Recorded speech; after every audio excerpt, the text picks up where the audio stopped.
So hello friends, English सीखो channel की आज इस सेकंड क्लास है जहां पर हम लोग आज स्टार्ट करने वाले हैं EPC course.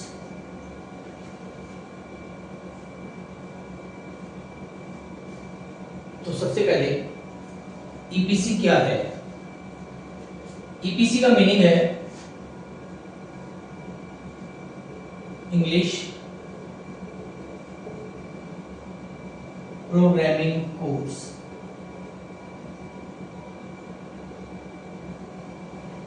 So simply EPC stands for English Programming Course.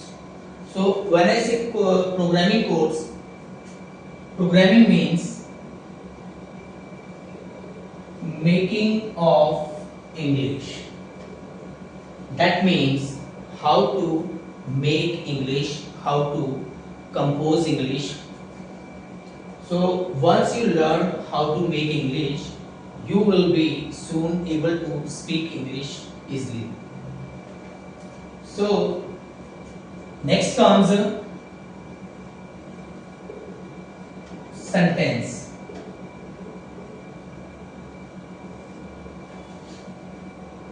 So first of all we have to understand what is a sentence. Sentence क्या होता है इसको हमें समझना होगा। तो फ्रेंड्स, सेंटेंस का मतलब है हिंदी में वाक्य। अगर हम देसी में बात करें तो एक बात जो है वो एक सेंटेंस है। It means a complete statement. I said a complete statement is a sentence. Incomplete statement is not a sentence. Okay? For example, if I say I is not a sentence. If I say M is not sentence. If I say A, that is also not a sentence. If I say doctor, this is also not a sentence. But when I arrange these all words in a proper manner and I say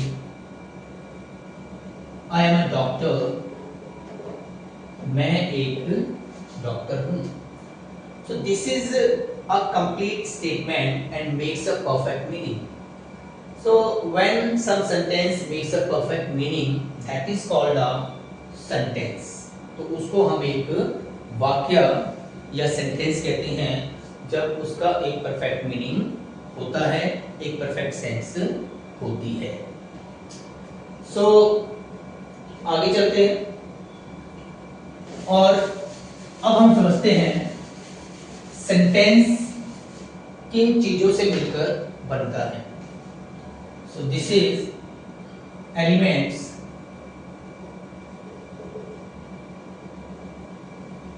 make sentence.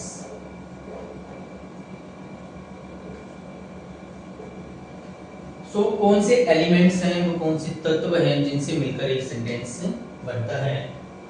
तो sentence बनाने के लिए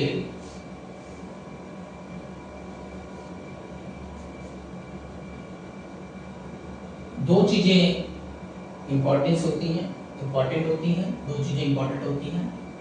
पहला है the structure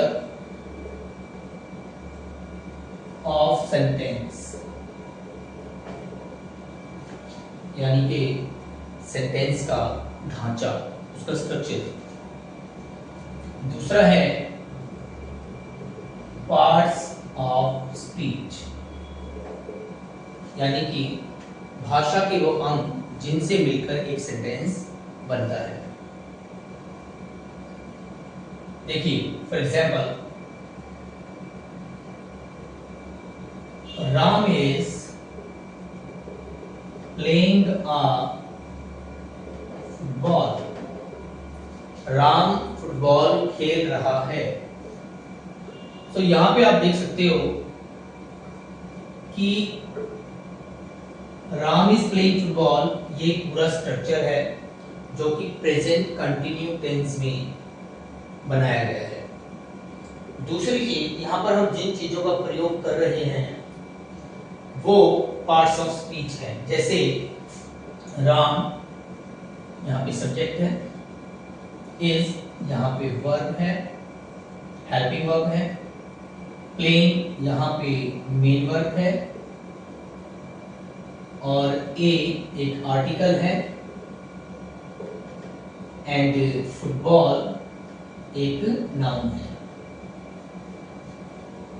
तो यहाँ पे आपने देखा कि पहली चीज सेंटेंस के लिए उसका स्ट्रक्चर, और दूसरी चीज पार्ट्स ऑफ स्पीच का यूज करके सेंटेंस को बनाया जाता है।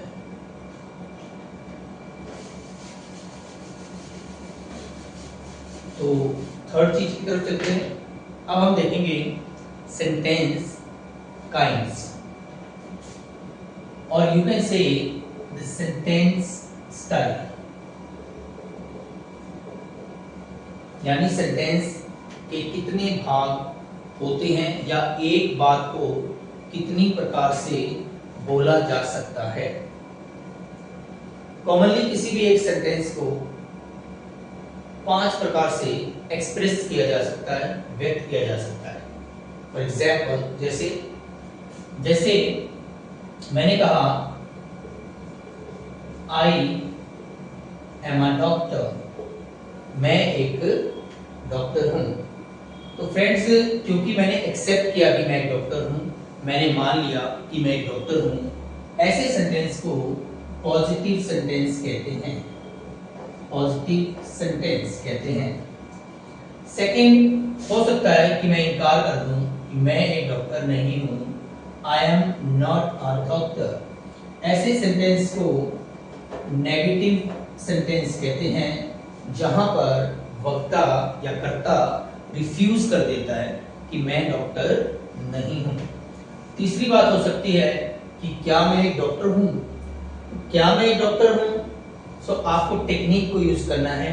सिंपली जो भी हेल्पिंग वर्ब आपने प्लान किया है, जब हम उसे वाक्य के शुरू में इस्तेमाल करते हैं, we use it in the starting of sentence, it becomes interrogative sentence।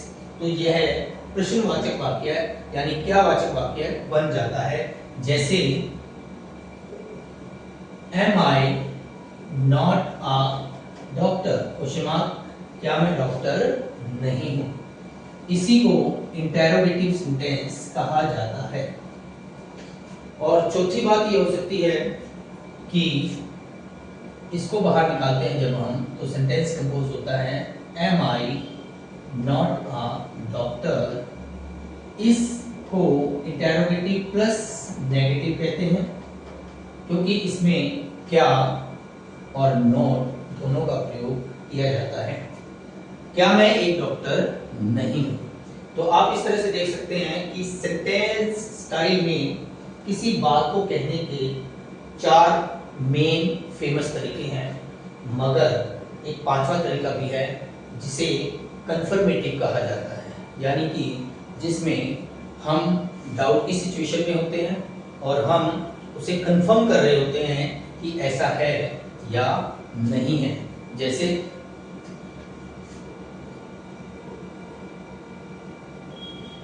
एमेंट I doctor.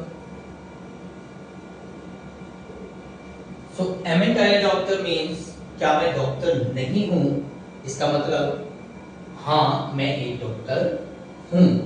सो इसको कहते हैं कंफर्मेटिव, जहां पे हम किसी चीज की कंफर्मेशन लेते हैं, यानी कि अपने डाउट को पक्का करते हैं या उसे क्लियर करते हैं। तो आपने देखा कि पहले स्टाइल को पॉजिटिव, दूसरे को नेगेटिव, तीसरे को इंटेरोगेटिव और चौथे को नेगेटिव प्लस इंटेरोगेटिव और 5वें स्टाइल को कंफर्मेटिव कहा जाता है, जहां पर किसी डाउट की पुष्टि की जाती है। आई होप आपको ये क्लियर हो गया होगा। तो अभी हम चलते हैं आगे की तरफ।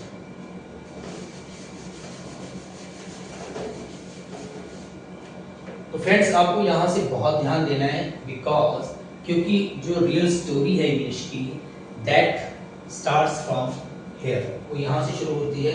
You have to pay more and more attention। सीखने के लिए आपको बहुत ध्यान देना होगा। यहाँ से अगर आप थोड़ा सा ध्यान देंगे तो बहुत अच्छी कंपोजिशन इंग्लिश की प्रोग्रामिंग को आप सीख पाएंगे। तो चलिए लेट्स स्टार्ट, शुरू करते हैं।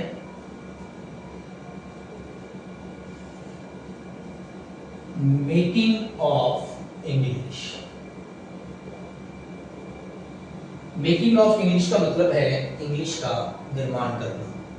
तो इंग्लिश का निर्माण करने के लिए हमें क्या क्या पता होना चाहिए। तो सबसे पहली बात आती है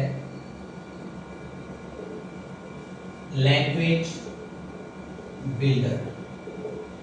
लैंग्वेज बिल्डर का मतलब है भाषा को बनाने वाला। सो फ्रेंड्स, भाषा को बनाने वाला कौन है? भाषा को आप जानते हैं कि दुनिया में बहुत सारी भाषाएं बोली जाती हैं और भाषा को जो बनाने वाला है वो है टाइम। तो टाइम एक लैंग्वेज बिल्डर है, क्योंकि टाइम को ही डिवाइड करके भाषा का निर्माण किया जाता है। यानी कि टाइम, जिसे हिंदी में काल, वक्त या समय कहते हैं, और इस काल को, इस टाइम को मेनली 4 हिस्सों में बांटा जाता है।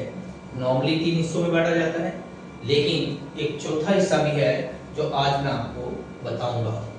सो पहला हिस्सा जो है that is called present. Present यानी वर्तमान काल जो चल रहा है। सेकंड वन इज पास्ट यानी कि भूतकाल जो बीत चुका है। नॉर्मली आपने सुना भी होगा कि कहते हैं उसमें भूत देख लिया है। तो भूत मतलब जो बीत चुका है, खत्म हो चुका है, पास ऑन हो गया है, उसी को भूतकाल कहते हैं। थर्ड चीज है फ्यूचर। फ्यूचर मीन्स भविष्य काल, जो कि आने वाला है, जो अभी आने वाला है उसको भविष्य काल कहा जाता है। क्या इन 3 कालों के अलावा भी कोई काल होता है? बिल्कुल फ्रेंड्स, लेकिन हमारी किताबों में हमें इस काल का बोध या ज्ञान नहीं करवाया जाता, हमें नहीं पढ़ाया जाता। लेकिन चौथा काल भी होता है फ्रेंड्स, इसको हम कहते हैं फैंसी। फैंसी का मतलब होता है कल्पना काल, यानी जो हमारी एक प्योर कल्पना है उसको कल्पना काल कहा जाता है। चलिए एग्जाम्पल से इस बात को समझने का प्रयास करते हैं, कोशिश करते हैं।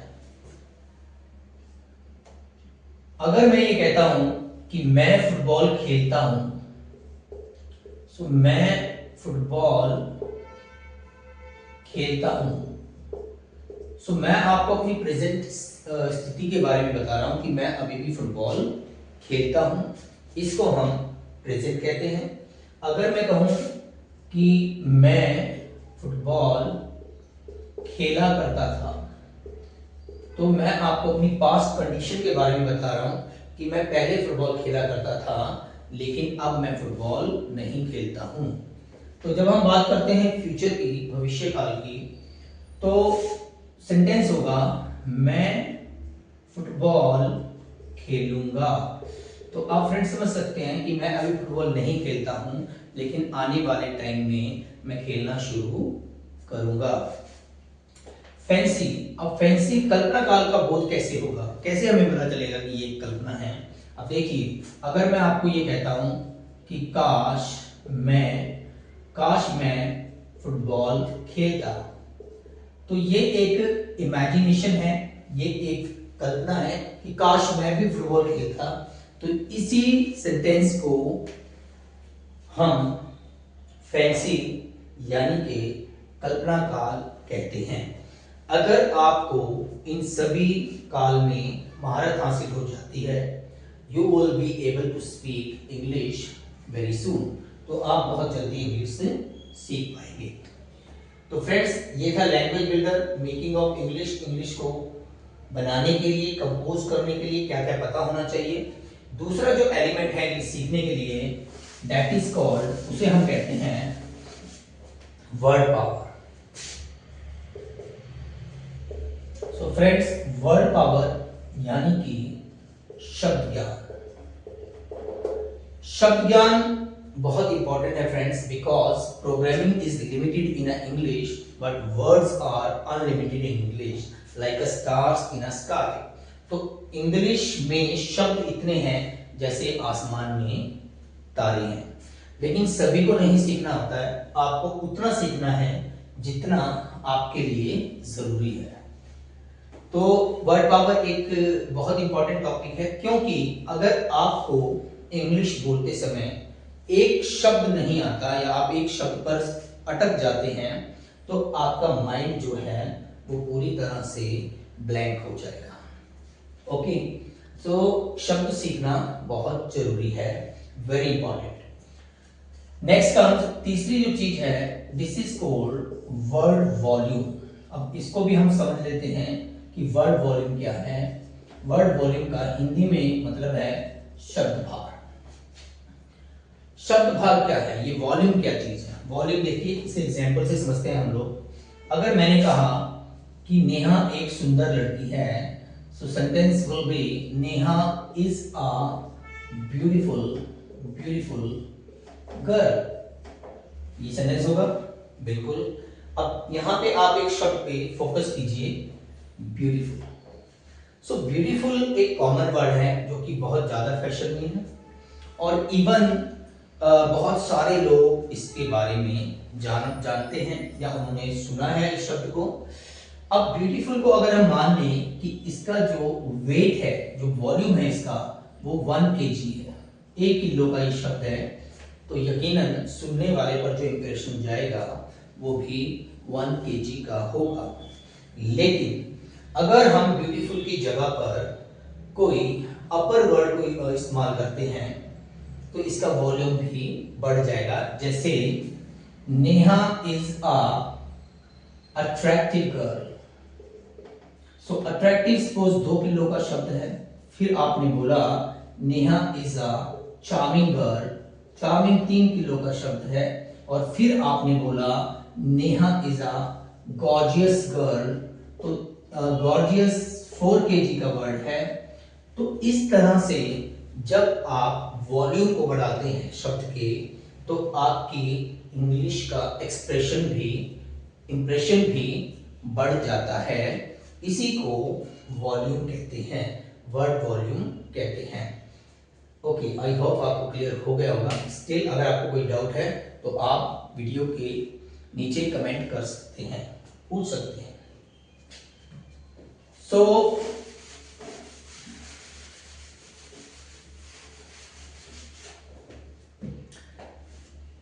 Thank you very much. आज के लिए इतना ही, और कल फिर हम मिलेंगे एक नेक्स्ट वीडियो में नेक्स्ट टॉपिक के साथ। लेकिन अगर आप इस कोर्स में महारत हासिल करना चाहते हैं इंग्लिश स्पीकिंग में, तो थ्रू आउट इन वीडियोस की सीरीज को आप देखते रहें, और प्लीज चैनल को सब्सक्राइब करें, लाइक करें, शेयर करें, और बेल आइकन को प्रेस कर दें ताकि आने वाली सभी वीडियोस की नोटिफिकेशन आपको मिलती रहे। So thank you very much for watching the video. English सीखते रहो। Thank you very much.